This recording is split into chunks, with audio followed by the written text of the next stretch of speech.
Hello, and thank you for tuning in. My name is John Ford, and I would like to give you a presentation on nature versus creator. My only credentials I have to offer you are 48 years of walking on this rock, on this planet we call Earth, on this journey known as life. Throughout this journey, I've used critical thinking in trying to understand the greatest question of all. How did we get here? So this presentation is not to debate any particular subject, but rather to present two main sides of this highly debated topic.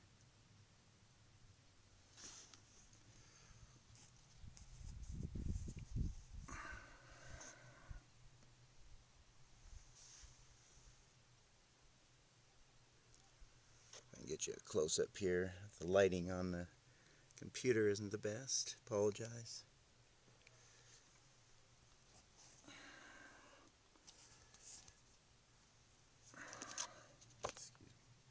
One theory of evolution believes that the Earth formed from multiple layers of matter over time. After the original protoplanets used up the hydrogen and helium out of the solar system, the heat produced by decay of radioactive elements initiated partial melting of silicate rocks. This was the first stage of Earth's formation over approximately 2 million years. Believed to be what is called primary differentiation, that's the first phase. The second phase of Earth's formation is called secondary differentiation, where the elements basically bonded and crystallized together over this time period. The third phase of Earth's formation is called the Tertiary phase. This phase is still going on, which is the interaction of the Earth's crust with the hydrosphere and atmosphere. Basically, the creationist theory states that in the beginning, God created the heavens and the earth, Genesis 1:1.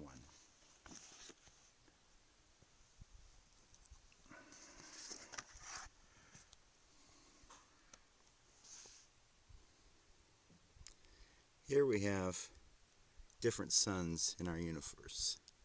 This is our own sun. This is a planet, the sun, called Antares. And here, if we get way down, see if I can get my finger on it here. Hard to see. This little bitty dot on the computer is our sun. You thought our sun was huge? In comparison to Betelgeuse,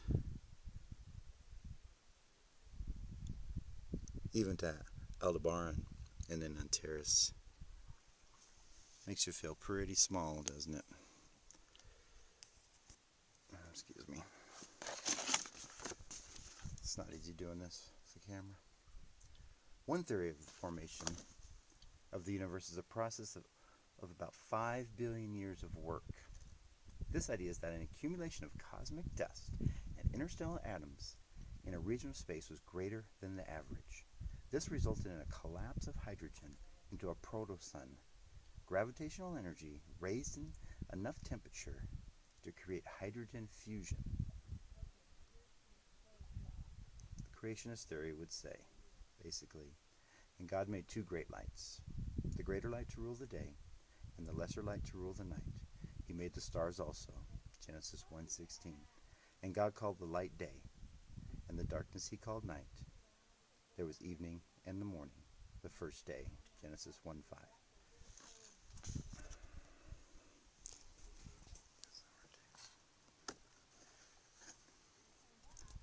See if you can see this picture of a human eye. And this is what they call Darwin's paradox, basically.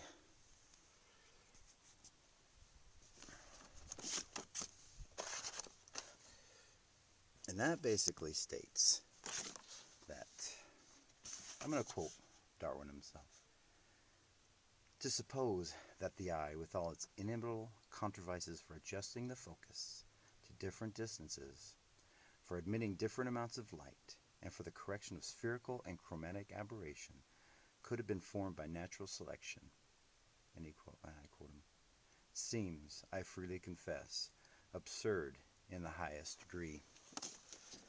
I did a little study on the computer versus the brain. Give you a little comparison of the two. The retina processes about 10 1 million point images per second. In 1999, the fastest PC processor chip on the market was a 700 megahertz Pentium that did 4,200 MIPS. That's a million computer instructions per second, MIPS. You would need 24,000 processors to match the processing speed of the brain, which means the brain is like a 168 million megahertz Pentium computer, making the power of the brain to be about 100 million MIPS, million computer instructions per second. Next evolution to show you is evolution of water. And these are actual snowflakes that have been taken pictures of over time. These are real snowflakes.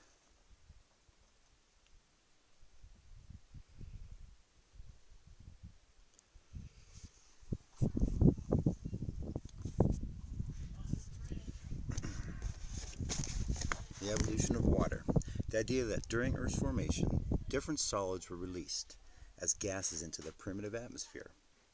Water present in the primeval rock in the form of hydrates broke down during the heating. Eventually, the crust cooled enough to allow condensation in the form of rain to begin. Creationists would basically say, in their theory, the heavens declare the glory of God, and the earth shows his handiwork.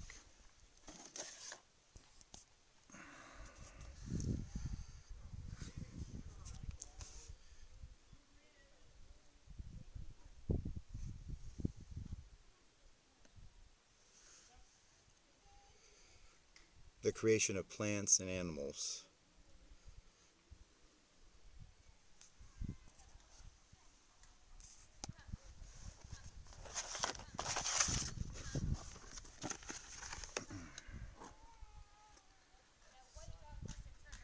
Evolution of water. The evolution of plants and animals. One idea is that plants and animals are a product of what they call endosymbiosis. This is where one cell ingests another, but for some reason then fails to digest it. So to believe then the possibility of evolving into different forms by these cells ingesting each other but not digesting each other.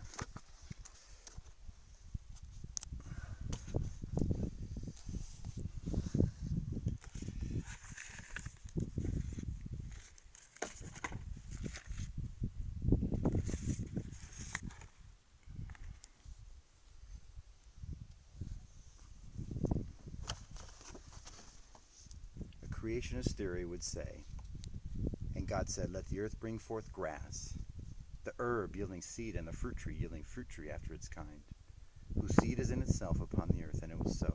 And God created great whales, and every living creature that moves, which the waters brought forth abundantly after their kind, and every winged fowl after his kind. And God saw that it was good. Genesis 1:11 and 21. Now we're going to get into the evolution of man.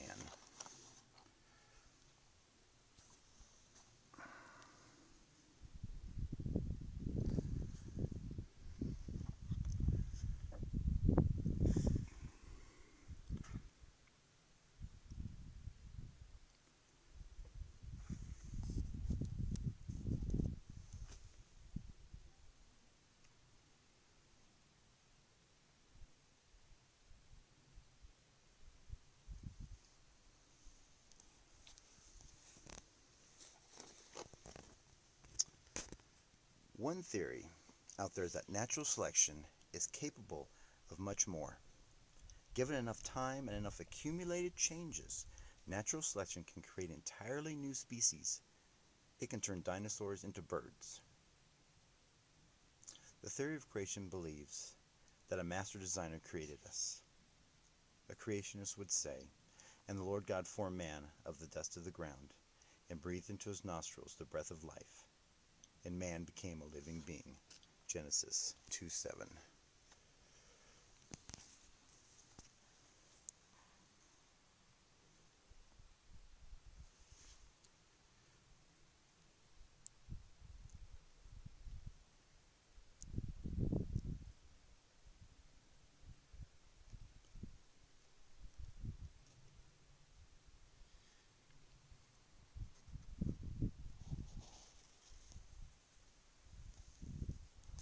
So in conclusion, I'd like to give you some thoughts to ponder by. We all need to be critical thinkers. Just because a lot of people may believe in something, that doesn't make it truth. Two opposing forces out there are relativism and absolutism. Relativism basically says that each person's beliefs and ideas are right in his or her own mind, while absolutism says there must be an absolute, a standard, one reality or truth.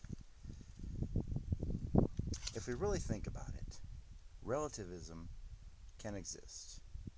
I'll give you an example. I live life, and I feel I have a right to live. I feel I have a right to enjoy this planet, like the next person. Yet let's say my neighbor thinks differently. Let's say he or she feels I shouldn't be allowed to suck in oxygen anymore. Let's go a step further, and I pathetically say they act upon their belief. Well, the law isn't going to agree with them. The courts won't agree with them. And most importantly, I don't agree with them. So who is right? There has to be one truth, one absolute out there. I'm not here to debate that issue, just to say, just because a lot of people believe in something does not make it right. Thank you for your time.